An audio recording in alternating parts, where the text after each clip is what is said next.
Haramai, Kalopalava, Malolele, Kirana, Ubanaka. Warm greetings. Thank you for just about doing my speech for me, Brad. That was a lovely introduction.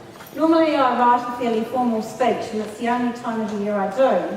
The rest of the year I just speak from my heart and really ad-lib it, I guess. And I've decided tonight that that's what I'll do. I don't want to deliver a formal speech. I want to be able to talk to you for the final time before I leave the school in the really good hands of Steve Hart. I'm very delighted that my three daughters are here tonight. They've come from Auckland and Melbourne. First and foremost, the role in life that I'm most proud of, before anything else, is the role of mother. And I'm so proud of the three girls I have, and my two granddaughters, what they've done with their lives, the partners they've chose. So I think our first role in education for all of us, and for you in the audience, our first role as educator is as a parent to our children. And you lay the formation that we work with as educators at school. We couldn't do it without you. And I'm delighted to have my sister here representing my other three sisters. I suppose you could say I come from a matriarchal line. Three sisters and I've had three daughters. And I had 10 years teaching at Villa before I came here. So frankly, boys' education was not on my landscape. I'll come to that later. I spent the Christmas holidays after I'd been appointed really stressed because I thought, what have I done? What do I know about boys? So it was a real journey for me, moving into Catholic boys' education. And I'm really proud to have my husband, Paul, sitting on the stage with me. He's been with me through the entire 10 years of principalship. And he runs an organisation as well focused on social justice and delivery of legal services to those who are on the margins. So we share a lot in common. And over the 10 years, and particularly through the earthquakes, it has been really challenging leading those organisations. So the ability to share the joys of the job, the challenges of the job, the worries of the job, with a husband who understands, who fully supports me, and has supported me as a female leader. I really appreciate Paul. Thank you for that support. So I came 15 years ago, and the school was a very different place. Had always been very strong in its relationship with its students. And St Thomas's had always been known for a relationship between staff and boys that was warm, relaxed and close in a way that there wasn't at many schools. It was a school that had a strong history in sport and academics, but was ready to grow. At that stage it was 380. So over 10 years we've become a school of 650. And that's been an interesting journey. It's had its challenges. It's a great problem to have, but we need to be able to break through the barrier and be allowed to grow, because we could easily be a school of 800 servicing the West. I don't know that you necessarily want to be bigger. I think one of the joys of our school is that we know our boys, the staff know the boys, and we can be a family. Big, really big, is not necessarily better. And I'm just thinking of some of the things that happened through that 10-year journey. The introduction, probably the first change, was the introduction of restorative justice as the platform for pastoral care in our school. And that was a hard journey, and Steve was the one with the courage to lead that journey because it challenged traditional thinking about power, who has the power, how teachers exercise power. It challenged traditional thinking about what do you do when conflict happens. Our notion of punishment. Can you have accountability without punishment? Punishment is something that is done to rather than done with. So restorative justice brought in the notion of a community response to a problem. So the community supports the young person to resolve their problem. It brought in the notion of democratisation of relationships, that when things go wrong, you're on an equal platform to sort it out, because different ones can be at fault at times, and sometimes the teacher wishes they'd done something different, and sometimes it's the student. It brought in a focus on the person who had been harmed and their dignity, and for the offender to make that right. And in the process of doing that, we hope we shape the thoughts and thinking of you as a community and our young people around how we deal with crime in society, and how we deal with offenders in society, and how we have healthy relationships in a harmonious society. And I think our boys too, hopefully, will be better partners and husbands with their experience of restorative justice and their ability to articulate their emotions and feelings and to resolve conflict. The other big change in the school has been the growth in diversity, and I'm really proud of that. Your boys are educated at school in an environment that reflects the New Zealand of the 21st century, so they can leave our school comfortable in a bicultural and multicultural environment. They understand the protocols, they understand the ceremonies, they know something of the language, they know what it is to mix and work with young people from a whole range of cultural diversities and also economic diversities. And quite frankly, if it's a Catholic school, you're going to be authentic about going to the margins. You need to be embracing sectors of society that have challenging statistics and have been put at the margins if you're going to be true to that ideal of social justice. And I would say the growth and vibrancy of our Māori community and of our Pacifica community has brought richness and colour and delight to our school, and we've all been the better for it. And I have loved working with those communities as I have loved working with the community as a whole. So we walked the journey of He Kākano, which was a massive commitment by our staff around Māori cultural responsiveness for 3 years, and similarly with Pacifica Success, which was around cultural responsiveness for Pacifica communities. And as we turned our face to those groups, they came to our school. And so you see before you a very rich multicultural school. Our achievement results, level 2, and the 90%, level 3, 85% plus. Over those 10 years, we've lifted them over 30%, which has been a massive piece of work for the staff, for you, and for the boys, because we do it together. We achieved a Nero 5-year review, and I guess my competitive side came out there because probably nobody else really worried too much if we got a 5-year review, but I set that as a goal for myself because I felt our staff deserved it. It was a reflection of the huge amount of work they had done to shift teaching practice and thinking around education in our school. And so we've moved into forming a curriculum for the 21st century, and that's a hard journey, and you'll know in the media that there's a lot of angst and a lot of misunderstanding, and there's a journey to go on around making sure we take our parents and society with us on that journey. But I know that you would not go to the doctor and wish to be delivered a healthcare system from the 1950s. You wish to access the most recent and modern knowledge and practice in medical care. In the same way, you should not expect to receive 1920s or 1890s education as we hit the 21st century. So this is about moving into the future for our young people.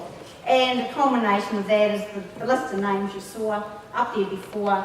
Our staff, 90-something% of our staff committing to postgraduate study after hours in order to be able to deliver an education for your boys that will take them into their future. And probably the hardest thing I would say during that whole journey was the earthquake. And I don't know if we're all over it yet. I think there's a huge fatigue in Christchurch, and I think we thought at the time that the challenge of reconstituting the school, we had 2 weeks to get everything up and running again. We had 2 weeks to bring Catholic Cathedral College onto our site. We had to get water tanks and toilets. We had to bring in a new IT system. With a bit of creative accounting by our business manager, Hamish McCombie, we managed to get 2 new vans from the Ministry of Education as part of that process. This was the time when the Ministry was saying yes to everything you asked for just to make it happen. And not one policy book was used, not one set of plans or whatever was referred to. We made it happen because there was a will to make it happen. We had sadness during that time. We had the 4 Smith boys in the school, Dean on the stage tonight, and we lost their loved father, Chris, in that earthquake. We went on to lose a loved teacher, Terry Bly. So the journey has had sadness and happiness and challenge and excitement, all those things that make up human life. I've served with 5 board chairs, Andy being the last one, and I've been really privileged to work with boards that understood the difference between governance and management, and boards that had a heart for what our school was about, and a vision, and board chairs who reflected the values of the school. So I've been very fortunate and privileged and thankful for those relationships with my board chairs. and for the trustees that have served over that time. And in particular, I'd like to mention Tito Palinato. I'm sure he's here tonight. He's represented the Pacifica community, but he is the one trustee that has lasted that entire decade. So Tito, that is an amazing record, and I've enjoyed that journey with you, and you've served your community brilliantly. What can I say about my senior leadership team? 4 men. We've walked a journey together. It's been an educational and professional journey. It's been a private journey. We've led the changes through the school. We've walked the journey of cancer, marriage breakups, you name it. We've done it together. The 4 men have had the courage to lead with me change that's been difficult. And I'll be forever grateful to them for the relationship that I've had with them and the shared joy that it has been working with them. We've known, we test each other, we certainly don't think the same by any means, but we share the same vision. And we know that what goes on in our meeting is absolutely confidential, so there is high trust. So the sharing of the leadership is based on high trust and vision, and also an awful lot of humour and lots of coffees and various other beverages as well at different times. And we enjoy our company. I'm really delighted that Steve is taking over as principal. I couldn't have wished to hand over the school to a better person. I feel really comfortable that the legacy that we as a team with our staff have begun will continue. And I know Steve has the courage, tenacity, he's astute, he's pragmatic, and he has the vision and passion and the work ethic to take this school forward. Brendan, well, you'll see Brendan in action shortly when we do the graduation, which is always a lovely part of the evening. Brendan, I love your humour, you keep us all grounded, you've got a deep, soft heart, and we have chats about all sorts of things in our personal lives. And I've really enjoyed sharing the journey with you and being part of your life. Your work ethic is phenomenal. Your care for the boys, the individual boys, and particularly the boys that are struggling. You make sure they get there, that they're on a pathway and they know where they're going. And that's exceptional. Paul, well, you're my soulmate and friend. I'm going to miss you. Your mind, your thinking about spirituality, your vision for the future. It's always uplifting, and when the two of us get together with those of you who know Jerry Kelly, there's lots of talking about the future, about vision, about philosophy, about religion, about spirituality. I don't think there's a kinder, more gentle man than Paul, and I'm going to miss him immensely. Hamish, well, the school wouldn't run without Hamish, and it's due to Hamish that we have eliminated all our working capital debt and are no longer on a ministry. It's not a bad thing, lots of schools are on a watch list around finances, but we are totally off that, and that's been due to Hamish's foresight and planning and his wisdom around financial management. But what's interesting about this accountant and businessman is that he has a heart, and I don't think he probably ever thought that he would be working in a school, and he is, and he's coaching and he's doing all sorts of things, and there's been many occasions when I've been with Hamish, and I have seen his compassion and his heart and his ability to prioritise and make decisions about finances that are not only in the interest of the school, but actually serve those at the margins and those in need as well. So it's been an absolute pleasure seeing your passion for education develop, Hamish, and I would say you may be an accountant and a businessman, but you're also an educator in the best sense of the word. And somewhere in the audience, I have lost Marie, who isn't sitting on the stage. Marie, my PA, it's been 2 years, so relatively short, but what a special relationship. And I'm going to be so sorry to leave her. If I could bundle her up and take her with me as my PA into a sizable business, I would do it. She's an exceptional woman, an exceptional personal assistant, way beyond, capability way beyond what's needed in a school. We are so fortunate to have her. She's kind and compassionate, caring, and probably Elmarie's the one that there are things I talk about with Elmarie that I talk about with nobody else. So Elmarie, I'm really going to miss you. You have been a massive support for me.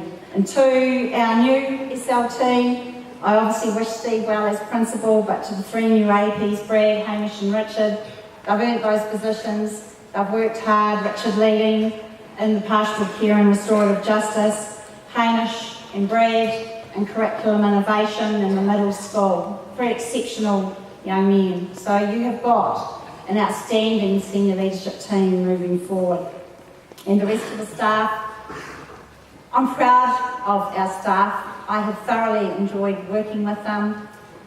There's times when it's challenging, you have to make decisions that are difficult, but their commitment, their passion for your boys, their work, their forward thinking, their vision for education, and their willingness to commit to it by doing that study is second to none. So it's been a total pleasure, and I wish all staff well for the future, well in their personal lives, and every happiness. To you boys, all you boys, the boys that are leaving, I've got a little bit of a better understanding of what's happening to you tonight myself. I'm having to do the same thing, make a transition, develop my own brand, decide what my business is going to be, change jobs, walk a new path, and it's actually really scary. So, you know, that's for me as an adult. So I do understand that a time of transition is actually really difficult. There are exciting challenges, but there's also fear about what it's going to look like. But you've been a pleasure, year 13, you've been a pleasure to work with as a year group. I wish you all the best for next year, and I know that the staff will look forward to hearing what you're doing and where you are, and many years into the future we hear what our old boys are doing. And to you boys as a whole, it's been a pleasure and a joy working in boys' education.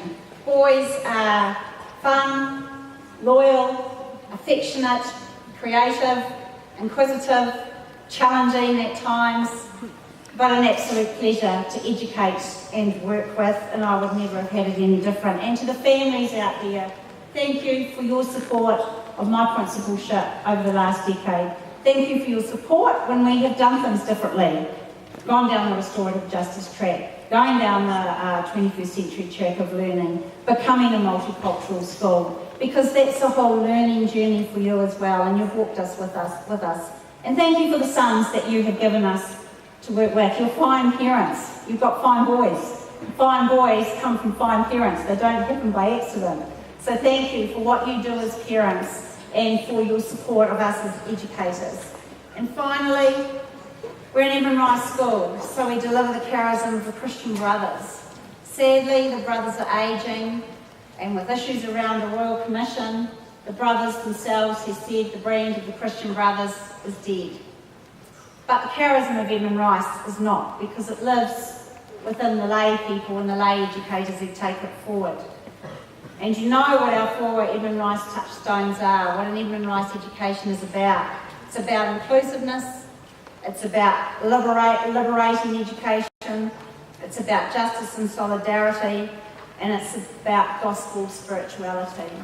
And above all, when Edmund Rice married Mary in Waterford, in Ireland, in the late 1780s, he was a wealthy businessman, but he chose to live in Ballybricken, which was the slum that Mary came from, probably because he felt she would be more comfortable there, and he built his first school, Mount Sion, in the slum of Ballybricken, and he filled it with a whole mixture of young boys from a range of socio-economic backgrounds. So from the word go in his education, young people from all sorts of walks of life were mixing together, and his focus was to provide liberation to those who were poor through education.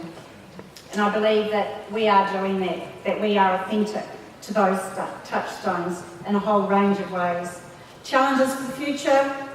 Pope Francis has a focus on global injustice and poverty, and on the environment, the cry of the earth and the cry of the poor. What is the moral failure of our institutional church? It's the sexual abuse scandal.